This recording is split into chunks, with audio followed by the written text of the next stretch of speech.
ازاي ازود الريفينيو بتاعي وفي نفس ذات الوقت يزيد معايا البوتوم لاين وفي نفس الوقت اقلل الليد تايم واعلي الكواليتي. مرحبا بيكم فيديو جديد من SCLN يعني لوجيستكس اند سبلاي تشين نوليدج. ده المكان اللي بنبادل فيه المعلومات والخبرات عن اللوجيستكس والسبلاي تشين. استكمالا لسلسله لوجيستكس استراتيجي، اتكلمنا في الفيديوهات اللي فاتت عن المعنى بتاع اللوجيستكس والسبلاي تشين وفرقنا بين الاثنين، واتكلمنا عن التطور التاريخي والتكلفه اللي داخل السبلاي تشين واللوجيستكس. النهارده بنتكلم عن واحد من اهم التطورات اللي حصلت داخل اللوجيستكس. هي حاجه عباره عن ابلكيشن ومخزن بس، لا اكتر ولا اقل. طيب بالنسبه للناس اللي مش واخده بالها، احنا النهارده بنتكلم عن السيم داي ديليفري او ما بين قوسين كده الاي كوميرس. سؤال يطرح نفسه، لو انا دلوقتي عايز اكسب اكتر اعمل ايه؟ طبيعي ان انا اقلل التكلفه وازود الكواليتي، وزودت الكواليتي في بعض الاحيان بتزيد معاها تكلفه تانية، لكن احنا بنتكلم بشكل او باخر عن واحده من انواع التكاليف اللي بتدخل جوه النشاط التجاري بتاعي، لكن في نفس الوقت انا ممكن استغنى عنها. فعشان كده طلعت معايا معضله، الا وهي ازاي اقلل حجم المتعاملين داخل السبلاي تشين عشان اقدر اكسب اكتر. طب ليه بنقول الكلام ده؟ لان حضرتك انت لو مسكت السبلاي تشين بتاعتك دي، السبلاي تشين دي عباره عن عدد من الحلقات، كل حلقه من الحلقات اللي جوه السبلاي تشين بيندفع فيها كوست. فالمنطق بيقول ان كل ما زاد عدد المتعاملين داخل السبلاي تشين بتاعتك بتاع البيزنس بتاعك، كل ما زاد التكلفه بتاعتك، فكل ما اقل معاها حجم الارباح بتاعتك. وبمفهوم المخالفه، كل ما قل عدد المتعاملين داخل السبلاي تشين كل ما كانت التكلفه اقل وكل ما كانت نسب الارباح اعلى. ليه بنقول الكلام ده؟ لان حضرتك لما تمسك السبلاي تشين كده تبدا تفتتها واحده واحده، تكتشف ان هي بادئه من عند السبلاير لحد الكونسيومر. لما بتوصل للحلقات الكتيره دي بتبدا من عند السبلاير اللي هي عباره عن رو ماتيريال، والرو ماتيريال دي بنبدا نختار حاجه من الترانسبورتيشن، مود من الترانسبورتيشن، بعد كده تعمل لها كاستم كليرنس، وبعد كده ترانسبورتيشن تاني، بعد كده المانيفاكتشرنج، والمانيفاكتشرنج ياخدها يعمل عليها بروسيسنج، وبعد كده تبقى فينيش جود، وفينيش جود يتعمل تاني ترانسبورتيشن، بعد كده يتعمل لها ديستريبيوشن وتتسلم عند الهولسيلر، والهولسيلر يعمل عليها سيلز وماركتنج، وتبدا يتعمل لها ديستريبيوشن وستورج تاني، وبعد كده تتسلم للريتيلر، وبعد كده حضرتك تروح تشتري الحاجه دي من عند المحل. شفت حجم الحلقات اللي جوه دي؟ كل حلقه من الحلقات دي بيبقى فيها فلوس بتندفع. فالاي كوميرس جه قلل الموضوع ده بشكل خرافي، لان طلع لنا نوع جديد من انواع البيزنس بقى اسمه البي تو سي، اللي هو البيزنس تو كاستمر على طول، مش كاستمر، بالعكس من بيزنس للكونسيومر.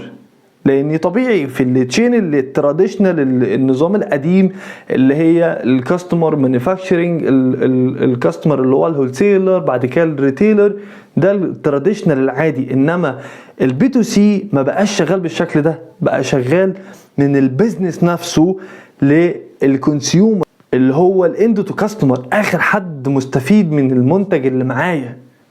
لان مع الاي كوميرس بدا يظهر معانا حاجه جديده، الا وهي ان انت بالموبايل بتاعك، الموبايل ابلكيشن ده، تبدا في اي حته في الدنيا وانت موجود في اي مكان تمسك الموبايل، تختار المنتج اللي حضرتك محتاجه.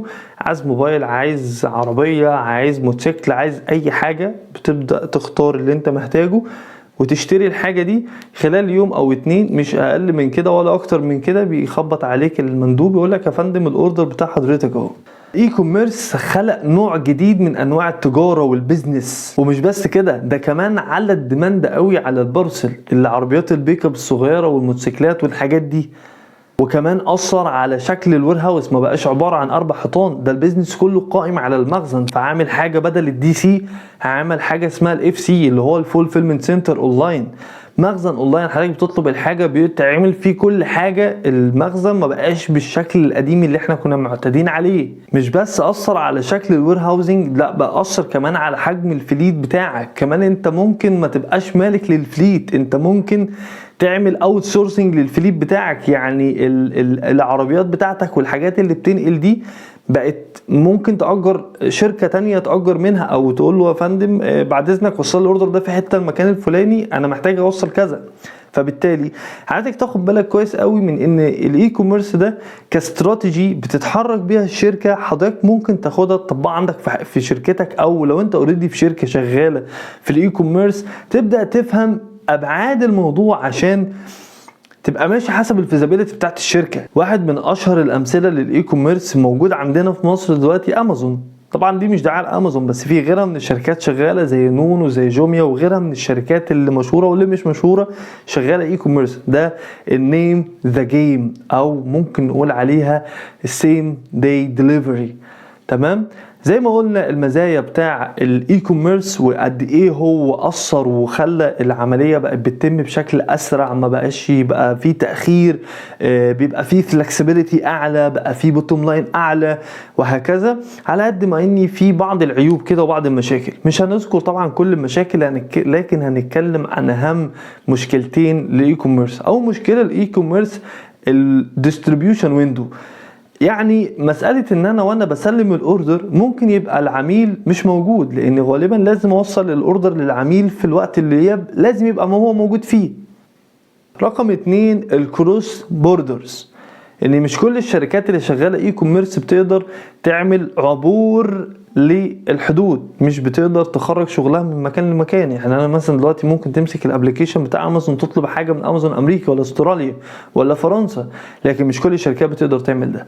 لكن بشكل او باخر تم حل مشكله الديستريبيوشن ويندو دي بحاجه اسمها Q6 سيستم، حاجه كده كشك ممكن ينسلم عنده المنتج الاوردر بتاعك، تعدي عليه، عجبك الحاجه سيب الفلوس من طريق فوري او ايا كان طريقه التعامل اللي هتتم. لو مش عاجبك سيب الاوردر وهعدي بكره ياخد الاوردر بتاعه. فبشكل او باخر كده الاي كوميرس حل مشاكله. فبشكل سريع كده نلم الموضوع في الاي كوميرس، نقول ان الاي كوميرس واحد من انواع التطورات اللوجستيه المؤخره اللي عملت طفره جديده في شكل البيزنس نفسه. كمان بيقلل حجم المتعاملين في السبلاي تشين او النتوركينج بتاعتك، فبالتالي بيقلل معاك البادجت او التكلفه اللي انت بتدفعها، وبناء عليه بيزود معاك الربحيه او البوتوم لاين بتاعك. حبيت يكون الفيديو ده بسيط كده ومش مفيهوش موضوعات كتيره، هو موضوع واحد بنتكلم عنه عشان يبقى الفايده تعم. في حاجه بس بسيطه عايز انوه ليها، ان انا في الحلقه دي واللي جايه واللي قبلها واللي لسه هيجي بتكلم بشكل او باخر بدي اوفر فيو عن الحاجات، يعني ان صح التعبير مش بنقول ايه البروسيس بتاعه عمل مخزن اي كوميرس، ايه الفليت بتاعي اختاره ازاي، ايه التريد اوفس اللي ههتم بيها. احنا بنعمل اوفر فيو الاول، نحط ارضيه الاول عشان حضرتك يبقى عندك باك جراوند عن الموضوع. بعد كده نيجي بعدين ان شاء الله ان اذن ربنا هنبدا نقول ايه البروسيس بتاعه الحاجات دي.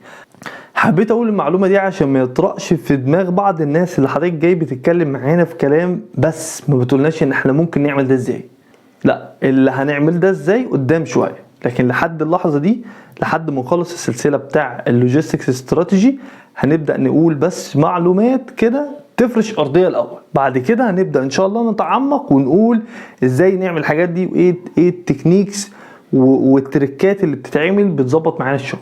اذا كنت انت مهتم بمجال اللوجيستكس والسبلاي تشين فممكن تشترك بالقناه، ولو شغلت الجرس هيبدا يجيلك اشعار اول باول مع كل فيديو. ولو السلسله كلها على بعضها عجباك وداخله دماغك وعايز انت وصاحبك او حد من زمايلك عارف ان هو مهتم باللوجيستكس والسبلاي تشين يبقى شير معاه الفيديو. كل ده بشكل او باخر بيساعد بظهور المحتوى ده لعدد اكبر من المهتمين لللوجيستكس والسبلاي تشين. بس كده، السلام عليكم ورحمه الله وبركاته.